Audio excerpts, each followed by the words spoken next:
to our webinar on the Quantitative Methodology chapter.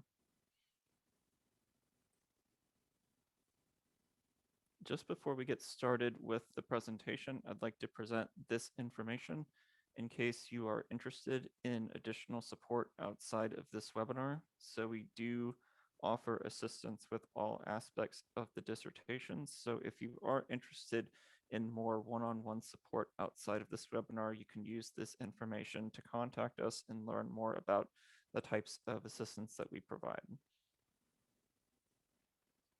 And first, just to give an overview of what we're going to be talking about today. So this webinar is on the Quantitative Methodology chapter. So we will not be talking about qualitative research or methodology today. We have other webinars on that topic. And so we're going to talk about the purpose of the methodology chapter, and then we'll go into the components that should be included in the methodology chapter. So starting with the introduction and going into the research design, population and sample, instruments, data collection and analysis procedures, limitations, and ethical considerations. And then at the end of the presentation, we'll have an opportunity for you to ask questions. So if you do have a question, you can feel free to type that into the question section. And any questions that aren't answered over the course of the presentation, I will go through and answer those at the end. So we'll be saving all the questions till the end of the presentation. So first, let's talk about the purpose of the methodology chapter and why the methodology chapter is important to the dissertation. So the methodology chapter is designed to describe how you will be conducting your research. The previous chapters of the dissertation, namely the introduction and literature review, are designed to discuss why you're conducting your research. So once you've established why you're conducting your research, you now have to describe how you're going to conduct the research. And that is the purpose that the methodology chapter serves. And it's important to keep in mind that the methodology chapter should be detailed enough that someone else could read the methodology chapter and be able to replicate your study. You should provide enough detail so that your study can be replicated by other researchers. So you really want to think of the methodology chapter as almost like a set of instructions that someone can follow in order to conduct the study in the exact same way that you did. Other people will liken the methodology chapter to a recipe where you have different ingredients or components such as the sample and the instruments. And your job is to kind of put all of that information together and provide a recipe for how someone else can create the research study. And while we will be going over the components that are most commonly required for the methodology chapter based on our experience with dissertations with a lot of different schools, it's very important for you to check your specific school guidelines to determine exactly what you need for your methodology chapter. So every school and even different degree programs or even different committee members will have different requirements for what they want to see in the chapter. We'll be presenting the components that are the most commonly required and are most typical, but you do want to check your school guidelines because your school may require different components. It may require more sections or fewer sections. So you do want to make sure that you follow your school's guidelines. So now let's talk about the different components of the quantitative methodology chapter, starting with the introduction. So much like other chapters of the dissertation, the introduction can simply orient the reader to the study and explain what is going to be described in the chapter. So you typically want to start off by restating the purpose statement or the problem statement. And this can be either a verbatim restatement of the purpose or problem, or it can be an abbreviated version of the problem or purpose statement. And you usually want to state the research questions and hypotheses, And you want to make sure that the research question and hypotheses are stated verbatim exactly the same throughout all sections of your document. So you want to make sure that throughout your dissertation document, the wording of the research questions and hypotheses stays consistent and the same. And then after you do that, you just want to provide a preview or an outline of the different sections of the methodology chapter. And really, this can be as simple as listing off the different section headings that will appear in the methodology chapter.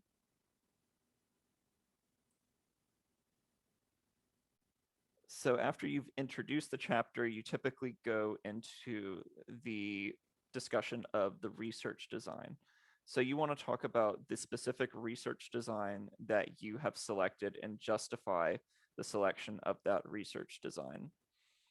And it's important to note that depending on your school or your degree program, you may also have to describe the rationale for the general research methodology in addition to the research design. So the general methodology would be, for instance, choosing a quantitative approach over a qualitative or a mixed methods approach, whereas the research design is the specific type of quantitative research that you will be conducting. So this can include correlational, experimental, quasi-experimental, causal comparative, or others. And so you want to check with your school specific guidelines in terms of if you need to describe the rationale for the general methodology. So describing why you selected a quantitative study, in addition to describing why you selected a specific quantitative research design. And so you want to explain why you selected the particular research design, why it was appropriate for your study, and do that in terms of your problem, purpose, and research questions. So you want to relate the research design back to your study purpose and your research questions so that it aligns and you provide justification for that. So for instance, if you're doing a correlational study, you may have justification for selecting the correlational research design because your research questions have to do with determining relationships between variables. And so that would be a reason for selecting a correlational research design. And you may also need to explain why you did not select other types of quantitative research designs. So if you selected correlational, you may have to explain why you did not select experimental or causal comparative. So you want to provide justification for why you didn't choose those other designs. So for instance, if you're doing a correlational design, maybe it wasn't possible for you to manipulate the variables or randomly assign people to conditions. So that would be a reason why you would not choose an experimental design. And keep in mind that you want to apply the same components if you have to justify the general research method. So if you have to explain why you selected a quantitative study, then you first want to explain why the quantitative study was most appropriate, and then explain why other approaches like qualitative or mixed methods were not appropriate for your study.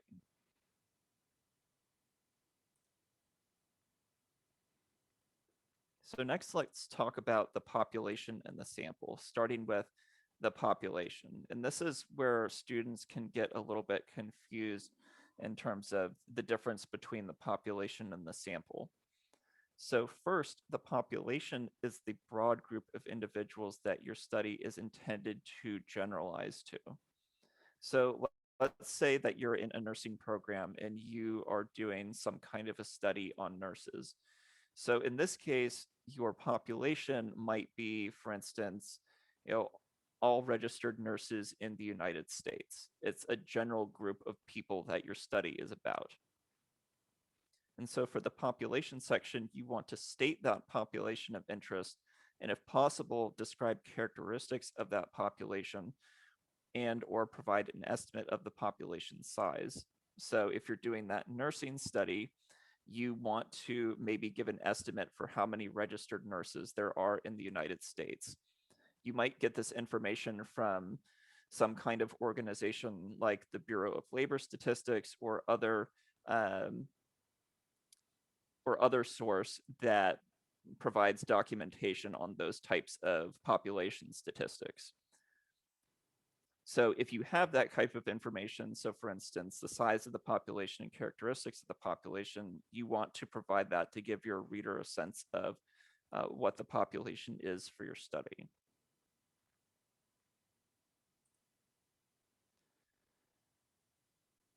And so then after you determine the population, you want to describe the sample. So the sample is the individuals that are selected from the population who will actually be participating in your study. So your population might be all registered nurses in the United States, but not all of those nurses are going to be participating in your study. Only a very small fraction of that population is likely going to actually end up in your sample. You can think of the difference between the population and sample in terms of a fishing analogy. So let's say you're going to the lake to go fishing. When you go to the lake to go fishing, you're generally not going to catch all of the fish in the lake. You're probably going to be lucky to just catch a few of the fish. And so that's the difference between the population and sample. The population might be all of the fish in the lake, and the sample just might be the few fish that you catch that day. And so once you determine your sample, you want to describe your specific sampling strategy or technique. So how are you going to select individuals from that population to participate in your study? Sampling strategies can be or can involve random sampling, so just randomly picking individuals from the population. But in most dissertation research, random sampling is often not feasible. So it may not be feasible for you to obtain a true random sample. And instead, you might do something like convenience sampling, where you select individuals from the population based on a subset of the population that we sometimes call a target population that is convenient for you to access. And you'll want to describe in detail how you're going to access individuals from the population and how you're going to recruit them or invite them into your study. So for instance, if you're doing that study on nurses, how are you going to contact those nurses or invite nurses to be a part of your study? Are you going to contact them by email? Or if so, how are you going to get their email addresses? Are you going to get in touch with hospitals who will provide those email addresses to you? Or are you going to, for instance, look at different nursing associations that might have a listserv of members that you can contact? Or maybe you're going to recruit the sample in some other way, such as posting flyers or advertisements around hospitals or clinics, or maybe even on social media pages. So there are a lot of different ways that you can recruit people into your study, and you want to be very specific about your recruitment strategy and how you describe that in your methodology chapter. And finally, for your sample, you want to determine a target sample size that will be appropriate for the statistical analysis that you're doing. And so this is usually done in a quantitative study by conducting a power analysis, where you determine the appropriate number of participants based on the type of statistical analysis that you plan to do to answer your research questions.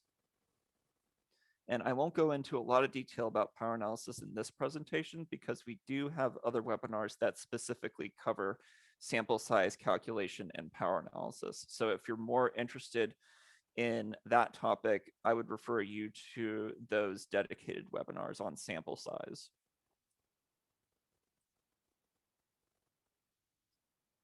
So next, let's talk about the instrumentation. So the instrumentation is the different measures or instruments that you'll be using to measure the variables of interest in your study. So you want to make sure that you have an instrument that measures every variable that's mentioned in your research questions and hypotheses. You want to state each instrument that you're using to measure each variable, and you want to describe each instrument in detail. For instance, if you're doing a survey study, you may have various survey instruments that measure different types of variables, such as depression or self-esteem or self-efficacy. There may be instruments that you have found in the literature that measure those things, and you want to describe the specific instruments that you have selected to use to measure those variables. And you want to provide a lot of details about those instruments, such as how many items or questions are in the instrument. How do participants respond to the instrument? Are they responding on a Likert scale, such as a scale from 1 to 7, from strongly disagree to strongly agree, or are they using some other method of responding? And how is that instrument scored? So are you averaging the items of the survey instrument together to get a composite score for the variable, or are you calculating scores from the instrument in some other way? You want to be able to articulate how you're going to produce a score or a value for the variables in your research questions based on participants' responses to the instrument. You also want to, for each instrument, provide evidence for validity and reliability. And sometimes schools will actually want you to dedicate a separate section to discussions of validity and reliability for the instruments that you're using. So for validity, usually you'd want to discuss things like factor analysis that are discussed in the original article that discusses the instrument's development. And for reliability, you would usually report reliability coefficients such as Cronbach's alphas. And again, all of this information is usually found in the original article that discusses how the instrument was developed. Usually that article will contain information about the statistical analyses that were conducted on the instrument to determine its validity and reliability. So you want to pull that information out of the article and discuss it and summarize it in your methodology chapter.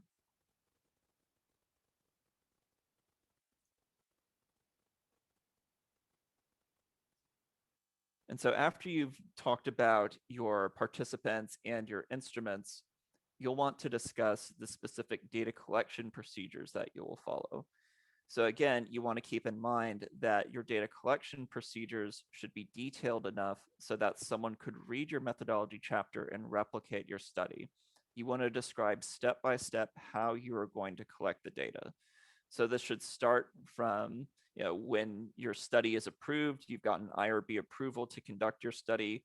What's the first step that you're going to do right after that to get the ball rolling and start collecting the data in terms of contacting and inviting the participants and getting them to participate in your study.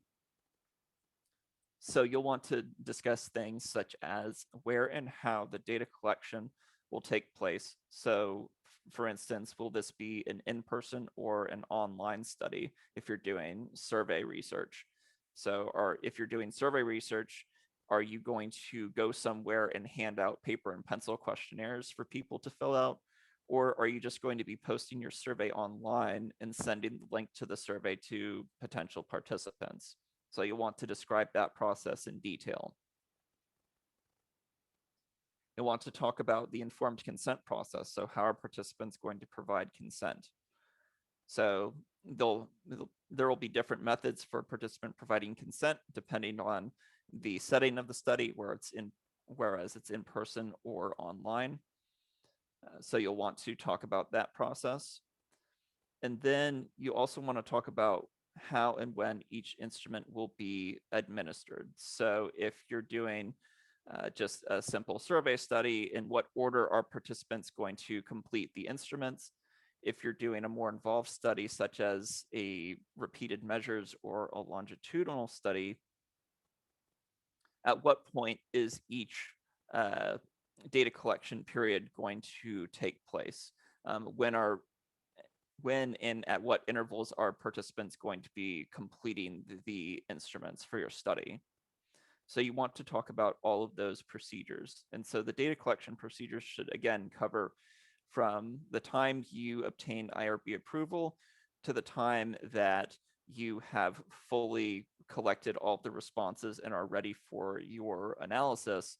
You should discuss all of the steps in between in order to collect that data.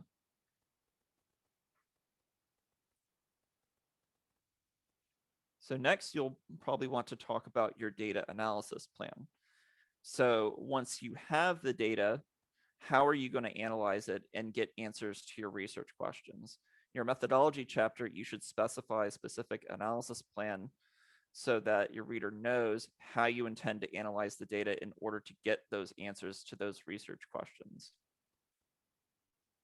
So you'll want to start by describing how the data will be compiled or entered into an electronic format necessary to use a statistical software to analyze it. And this is especially important if you are doing some kind of in-person data collection, for instance, with paper and pencil surveys, where you may have to manually enter data into an electronic format or into a spreadsheet. So you want to describe that process. However, if you're doing something simple like an online survey study, you may be able to just download the survey from the survey service or survey data from the survey service already in an electronic format that you can import into a statistics software. And you do want to state the specific software that you plan to use for the data cleaning and analysis. So for instance, SPSS. And you want to describe how you're going to clean and prepare the data for analysis. So this process can involve checking the data for accuracy, checking the data for missing values, excluding participants who don't meet your inclusion criteria, and dealing with things like missing values and outliers. So you may get responses where participants don't meet your inclusion criteria. So how are you going to exclude those participants?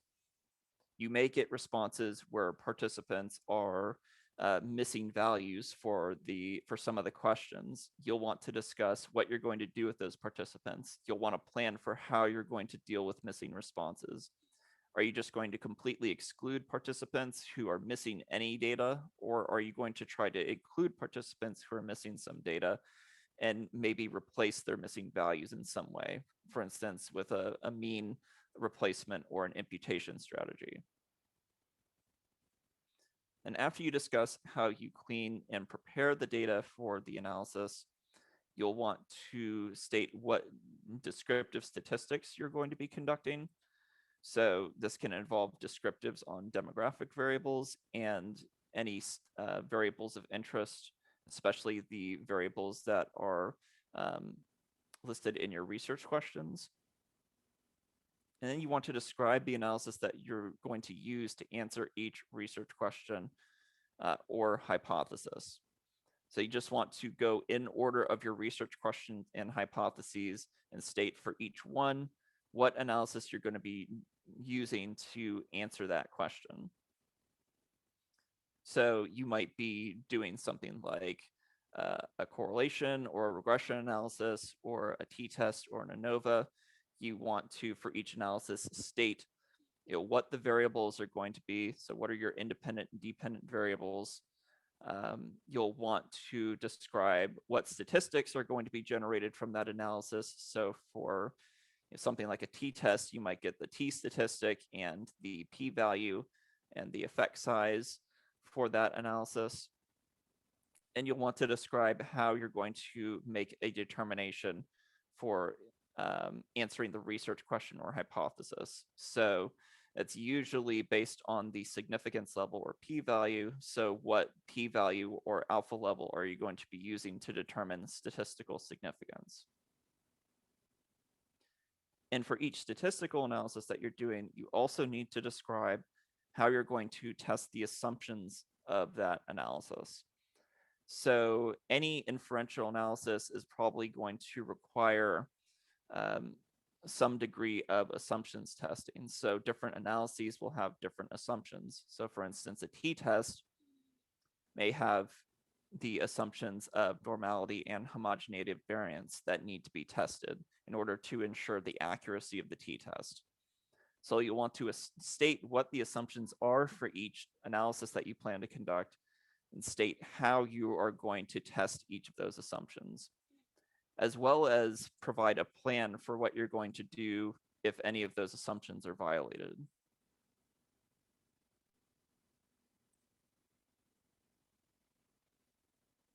So after you talk about the data collection and analysis procedures, one of the last sections of the methodology chapter may be methodological limitations. So your school may require you to discuss limitations that are specific to the research design that you have selected. This might be different from limitations that you discuss in your introduction chapter, for instance, where there might be a section on limitations. In the methodology chapter, the limitations that you want to talk about are limitations specific to your research design. So different research designs will have different types of limitations. So for instance, for correlational studies, the main limitation is that you cannot determine cause and effect in a correlational study. For survey studies, you might have limitations relating to different response biases, such as social desirability bias. If you're doing a longitudinal or repeated measure study, like a pre-test versus post-test study, there are different limitations or threats to validity that can occur due to attrition, testing effects, history, maturation, and other types of threats to validity. So you may want to discuss those as potential limitations. And then if you're doing an experimental study, you may want to discuss limitations in terms of external validity or how well the results of your experiment can generalize to real-world situations. And so you'll want to discuss these limitations that are specific to your research design, and if possible, discuss any actions that you're taking to mitigate the effects of those limitations or threats to validity. So for instance, in a survey study where a limitation may be response bias, you may state that participants are going to be told that the study is voluntary and that all of their responses will be anonymous or confidential, which will give them more confidence that they can respond to the survey honestly and truthfully, which may reduce some of those response biases.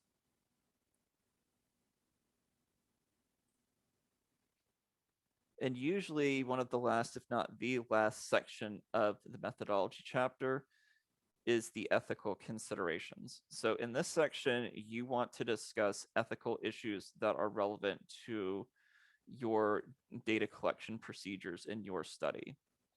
You usually want to talk about the specific Belmont principles and how they relate to your study. So these main principles include beneficence, justice, and respect for persons. And so you want to talk about these principles and how you're going to ensure that you uphold each of these principles as you're conducting your research. You'll obviously want to talk about Irb approval. So if you're doing any study involving human participants, and even other types of studies, you'll need approval from your school institutional review board in order to conduct the research. So you'll want to describe how you're going to get Irb approval. And you'll want to talk about the different aspects of your study, again, in relation to the Belmont Report principles in terms of how you're going to conduct ethical research and protect participants. So you want to talk about, again, the informed consent process. So the fact that participants will be provided informed consent. How are they going to provide informed consent? How are they going to be informed about different aspects of the study? You'll want to talk about the risks that are involved in your study. And some students will make the mistake of saying that their study does not involve any risk, but this isn't really true because all studies involve some kind of risk, even if it's something relatively uh, simple and innocuous like an online survey study. There are still some risks associated with that type of participation. So for instance, participants could have an emotional reaction to sensitive questions, or there's a chance that their data could be compromised and their responses could be seen by someone outside the research. So it's not the case that there are studies that have no risks, but your study might involve just minimal risk, or risk that wouldn't expected to be greater than what someone would experience just in their normal everyday life. So that's what we would consider minimal risk. And if your study has more than minimal risk, then you'll want to go into detail about what those risks are and what you're going to be doing to mitigate those risks. You'll also want to talk about how participants' identities and personal information and responses will be protected. So is your data collection going to be anonymous, meaning that you're not going to collect any personal information? So it won't be possible to identify participants. Or if you do have to collect personal information for some reason, how are you going to protect that information and make sure it remains confidential and protected? So you want to talk about things like how the data are going to be stored. You'll want to talk about if you have just electronic data from an online survey, how is that going to data going to be secured and stored? So are you going to store it in encrypted cloud storage? Are you going to be storing it on a hard drive on a password protected computer?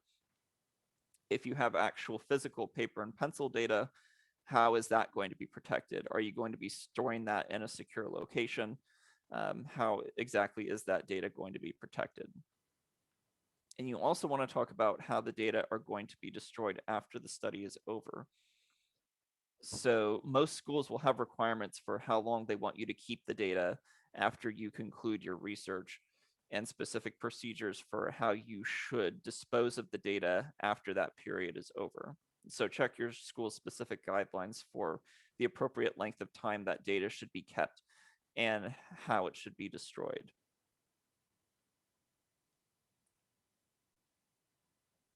And so that brings us to the end of the presentation on the different components of the quantitative methodology chapter. Again, if you are interested in additional support outside of the webinar, you can use the information here to contact us to learn more about the types of assistance that we provide.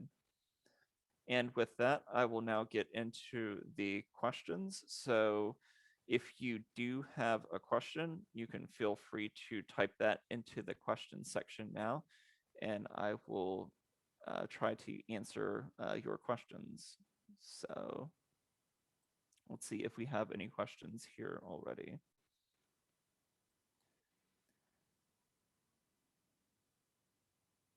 All right, so I have one question here. Does econometric come under this quantitative methodology?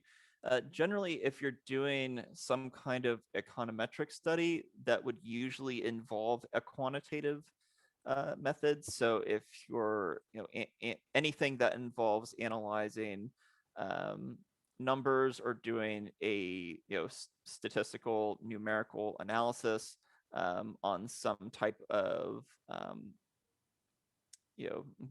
on some type of data, whether it's economic data or financial data, that would usually be a quantitative study. So a lot of the things that you would go over in an econometric study would be the same types of components that you would see here in a general quantitative study.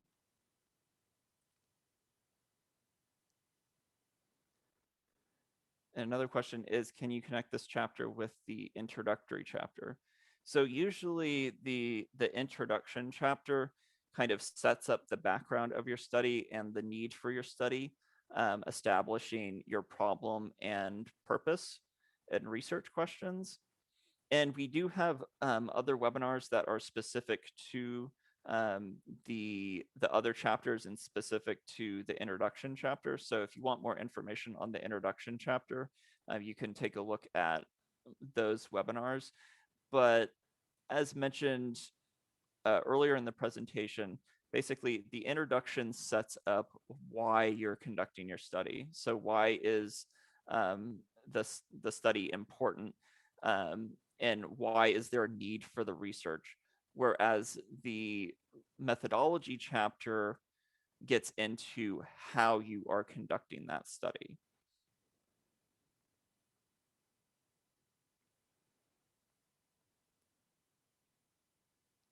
So another question is, how do you describe your sample if you're conducting a secondary analysis?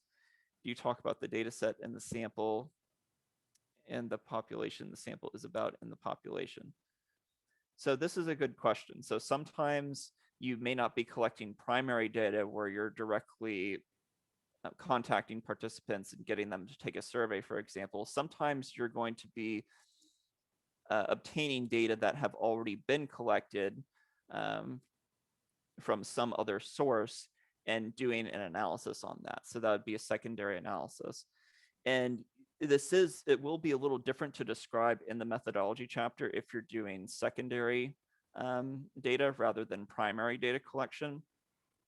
Some things to keep in mind if you're doing secondary data collection is that you will want to focus more on the process that you will have to follow in order to obtain that data. So instead of talking about, I'm going to, contact these participants, you'll want to talk about how you're actually going to get the data that have already been collected. So do you have to go through some kind of data administrator or organization that owns the data and get their permission to use it? Or are the data publicly available on a website somewhere so you can just go to that website and download it or access it without any permission required? So you'll want to describe exactly where you're going to get that data, if you need to go through some organization and get permission, what is involved in that process. And you probably also want to give at least a little bit of background or summary of what data you are actually using and how that data were originally collected. But you probably won't go into that in as much detail as you discuss your process for obtaining that data. So that's really the main difference between primary and secondary data, is that for secondary data, you're talking more about your process for obtaining the data.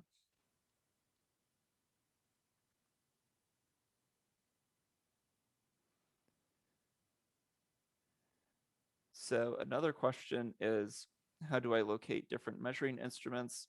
My study variables are inpatient behavioral health services, discharge disposition, and next level of access to care. I want to use the discharge location to measure discharge disposition. Is this feasible, or does it sound more like a qualitative variable? I think the things that you're talking about can be measured quantitatively, but you will have to consider, again, how are you going to get that information? So it sounds like maybe some of these things are things that would be different from, say, for instance, a survey instrument that measures something like self-esteem or depression.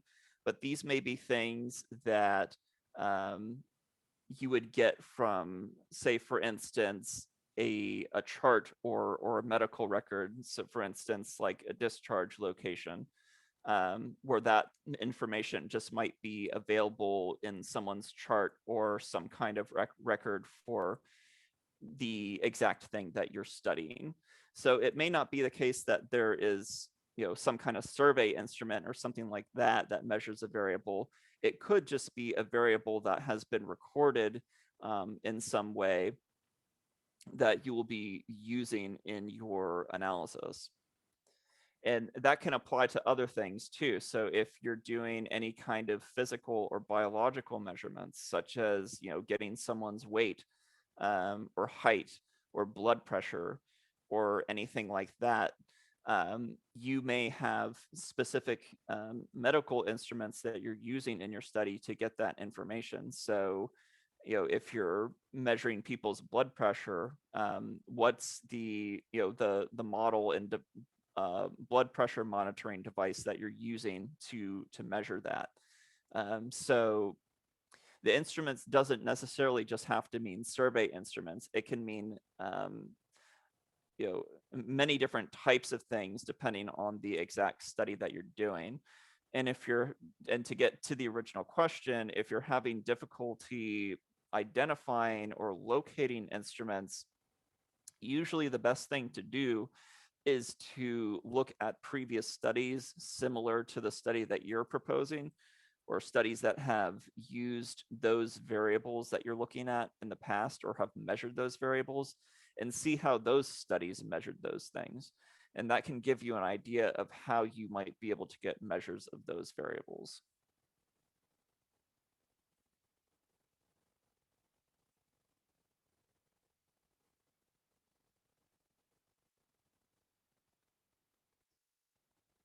Okay, so another question is, if you're not obtaining consent, do you talk about why the study is exempt and that consent was not required of de-identified data based on IRB determination?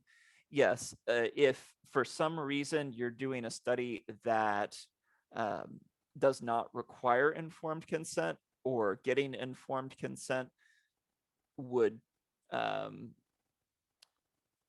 would not be possible for your study. So there might be some types of studies where getting informed consent isn't possible, and you would have to make sure that you get your IRB to review that and confirm that yes, your study kind of fits under that category of a study that is exempt from needing informed consent, and there's rationale for exempting the study from informed consent. But yes, you'd want to kind of describe that process or that rationale in as much detail as possible, because you'll need that eventually for your IRB application as well.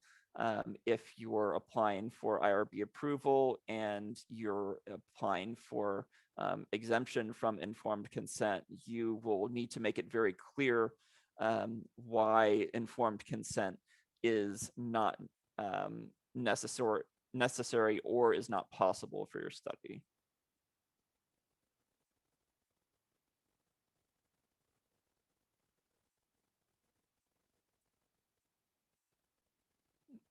Okay, so I think that is all the questions that have been asked so far.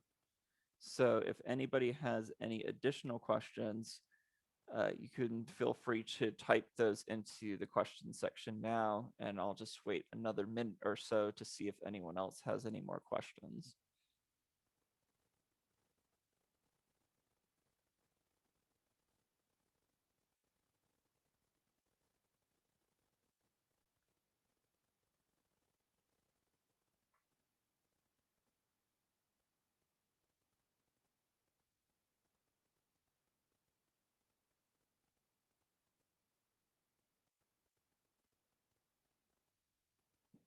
So the question is, what is a data analysis plan? So if we go back to our slide here on the data analysis plan, so the data analysis plan is for you to discuss what specific statistical analyses you're going to do to answer your research questions. So you have these research questions and hypotheses that you need to answer for your study. The data analysis plan kind of lets your reader know, once you get the data, how are you going to use the data to answer those questions?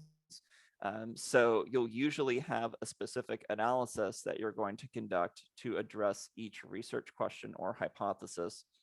And you want to be very detailed in your methodology chapter about what analyses you're going to be conducting to address each of those.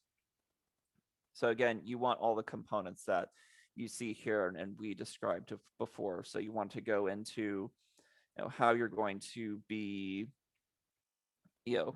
compiling the data and cleaning the data and preparing it for the analysis, discussing each analysis that you're going to do to answer the research questions and hypotheses, and discussing the assumptions that you're going to test to ensure that the results of the analysis are accurate and valid.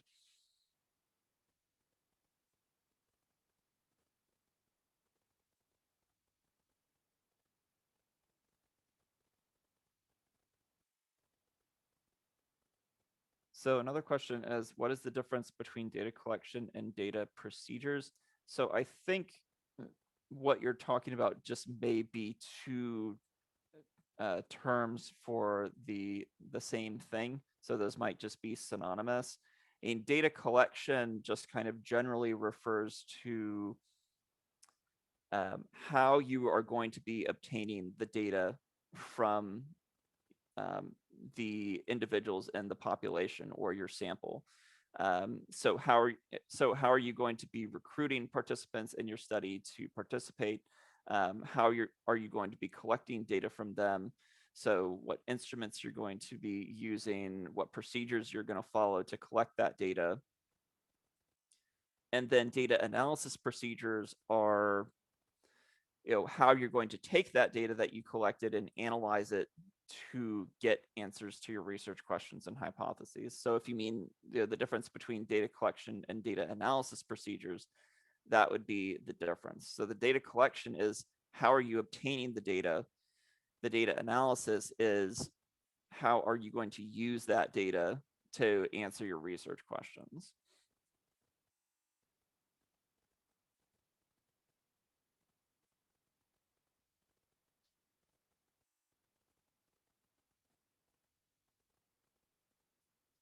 Another question is, with secondary data, do you clean it or provide the information from when the primary collector cleaned it? So it really depends on what state the data are in when you obtain it from the data source. So if the data are already cleaned by the source when it's given to you, so it's already given to you in a prepared state, you may want to discuss exactly what was done to the data before it was given to you, if there's any kind of process involved there. If the data are given to you in a raw state and you have to conduct any procedures or steps to clean the data or prepare the data yourself, you'll want to describe that as well.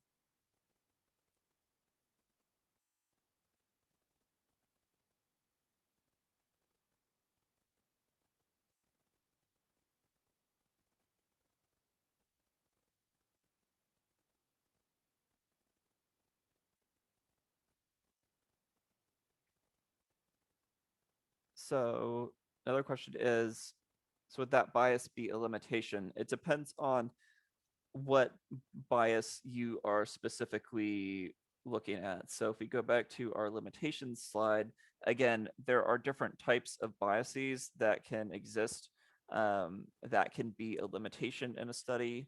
So for surveys, for instance, there are different types of response bias, social desirability bias. There can be bias in just what participants decide that they want to participate. So a selection type of bias can be involved in the study.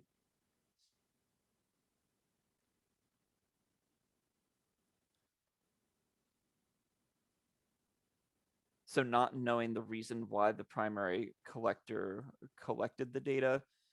So I don't know if that's necessarily a limitation, if not knowing the reason. If you didn't know the procedures or any details about how the data were originally collected, that might be a limitation. It's not really, I think, necessary to go into a lot of detail about why the data were originally collected, so long as you know how those data were collected. because your study is more about how you are going to be using that data for your specific research questions and hypotheses.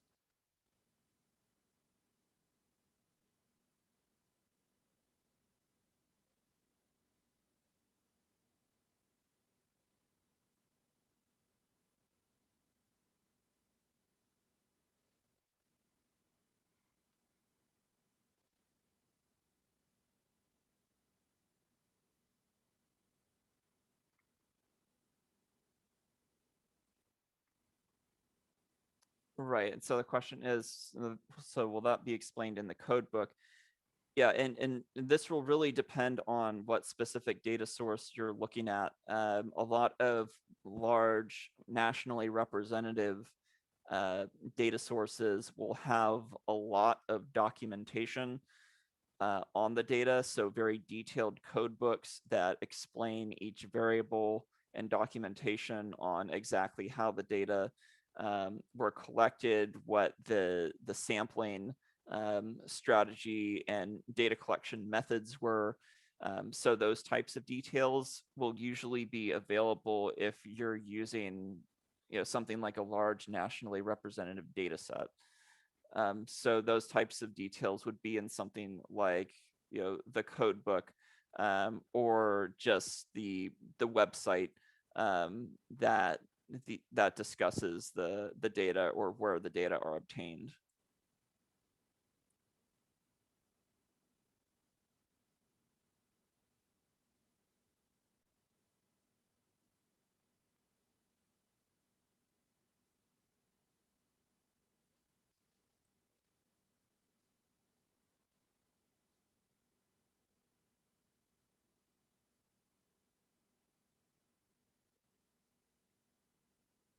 Okay, so if anyone else has any other questions that we've not covered yet, then feel free to ask those now. I'll just wait a minute or so to see if anyone else has any additional questions.